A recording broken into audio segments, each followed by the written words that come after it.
Assalamualaikum warahmatullahi wabarakatuh. My name is Muhammad Shukri Beruslan. My metric number is E24A3430. This slide is the common pool resource. A common pool resource is shared by everyone, has limited supply and is vulnerable to overuse. The Kelantan river system, especially in Tanah Merah and Jeli, should be treated as a common pool resource, not the private or public goods. The river non-exclusible because it is difficult to restrict access by citizens and industry. The river is diverse because clean water, fish stock, and waste absorbing capacity are limited. Overuse or pollution by upstream users reduce the quality and availability of the river for downstream users and future generations. Tragedy of the common analysis. Scenario 1. Open access, no licensing. Lack of licensing and enforcement allows unrestricted access to river resources. Use prioritize short-term benefits over sustainability. Over-extraction or riverbed materials occurs. Water turbidity and pollution increase. Fish population decline, flood risk become higher, and long-term livelihood of communities and farmers are negatively affected. The tragedy of the common analysis. Scenario 2. Current policy. License access. Gold planning and sand mining require permits under the license access system. Government regulation set limits on resource extraction. Licensing helps reduce overuse through control access and exemptions. Weak law enforcement allows illegal activity to increase. Poor enforcement can still lead to the tragedy of the commons. Effective licensing and control extraction generate government revenue and protect ecosystem. This is all from me. Ecosystem services, organized by four categories. First, provisioning services, things obtained from ecosystem. Second, regulating services, benefit from ecosystem processes.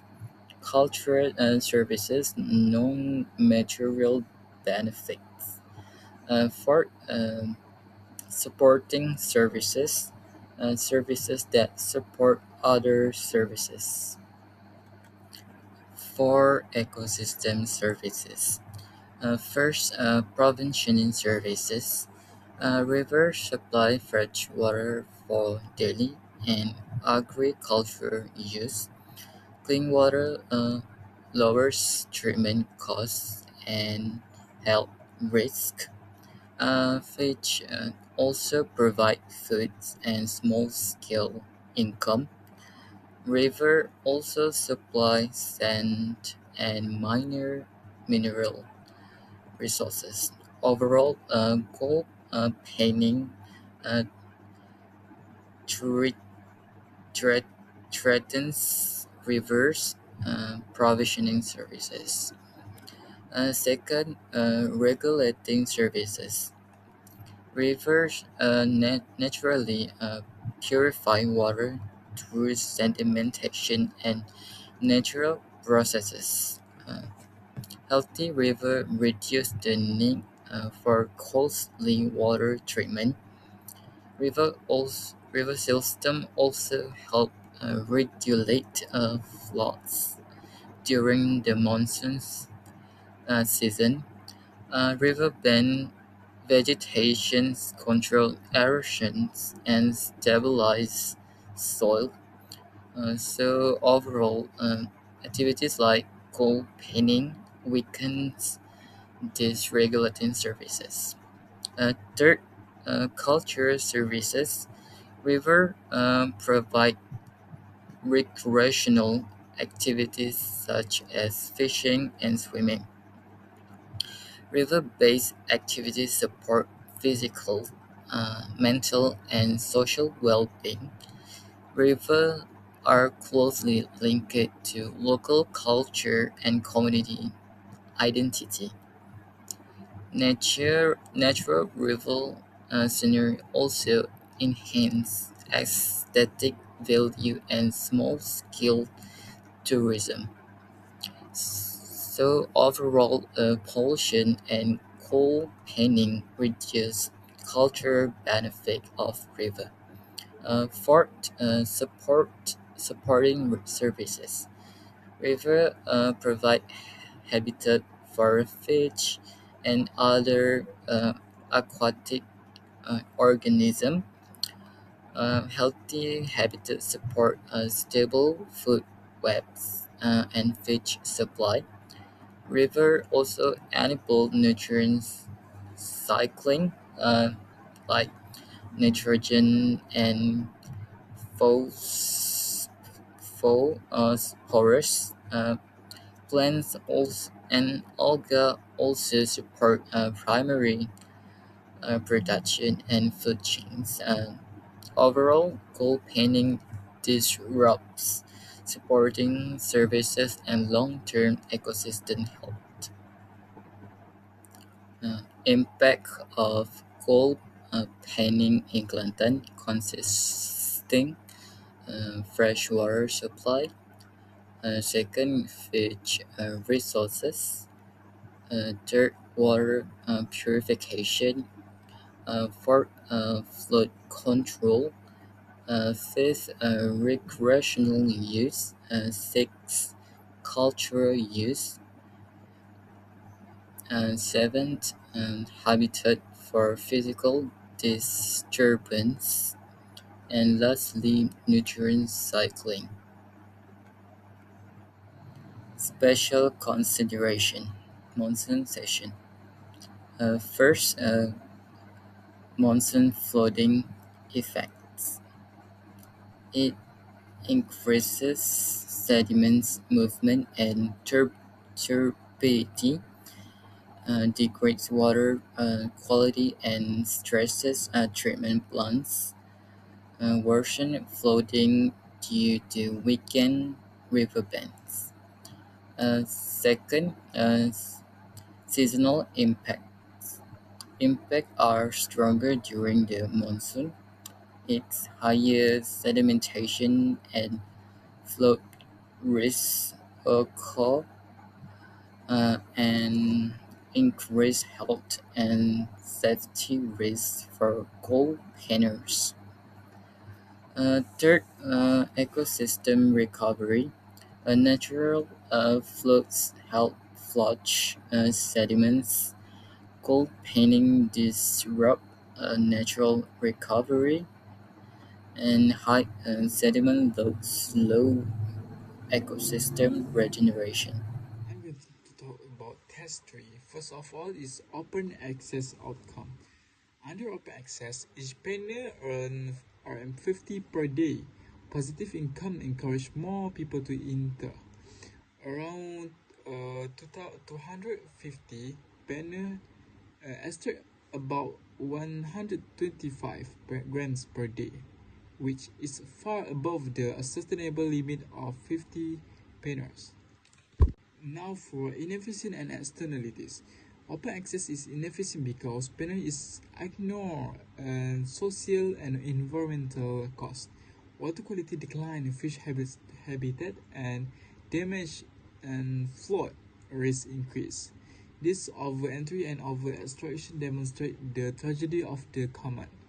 For license versus optimal allocation, with 100 license panels, extraction is lower but still unsustainable.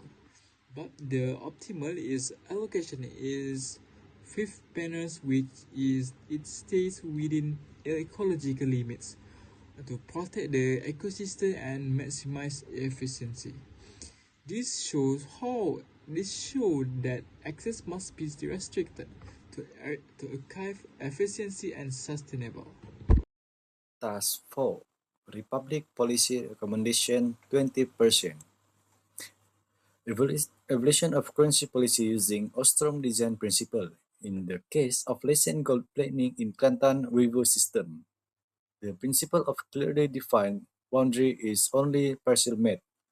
Although legal boundary exist through lessons and designated zone, the river remain physically non-extraolable, allowing illegal penning and weak access control.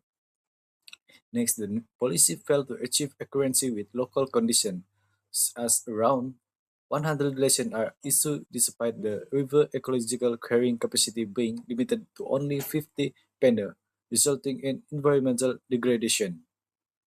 And the next one is collective choice agreements are also weak because rules are imposed through a top-down approach with minimal involvement of local community, fishermen or small-scale user, which reduce policy, legitimacy and complaints. Finally, and next one is monitoring is only partial effective, while it's centralized under government agency high and enforcement costs around 102,000 ringgit per year and empower shortages and significant limit as effectiveness. The next one is graduated section are only partial fulfill as penalty do exist but are enforcement inconsistently. This weakness deterrence and allow repeat violation to continue. The next one is conflict resolution mechanism are also partial met. Although for legal channels are available, they are slow, costly, and difficult to access for rural community, and there are no local level dispute resolution forum. And the next one is the principle of minimal organization of right to organize is not a met. As local community are not organized as a manager, this result a missing opportunity for low cost enforcement and the use of social norm or regulated behavior.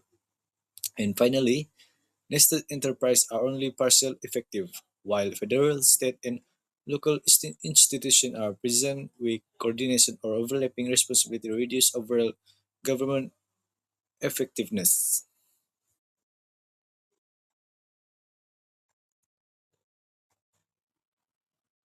4.2 Recommendation Policy Improvement 20%. The policy one is ecological optimal lesson cap and quantity control. Reducing a gold penning lesson from 100 to 50 based on the river ecological carrying capacity improve economic efficiency by preventing over-entry and rain disposition MSC to MSB. The policy also reduces sedimentation and environmental damage while promoting social equality by protecting downstream user and future generation. Policy 2. Environmental license fee and restoration fund. Price-based instrument. Licensing will increasing license fee internalized negative externalized by making polluter pay for environmental damage. The revenue collected is used for river restoration, monitoring and enforcement. Benefit social through improved river health and long-term sustainability. Next, Policy 3.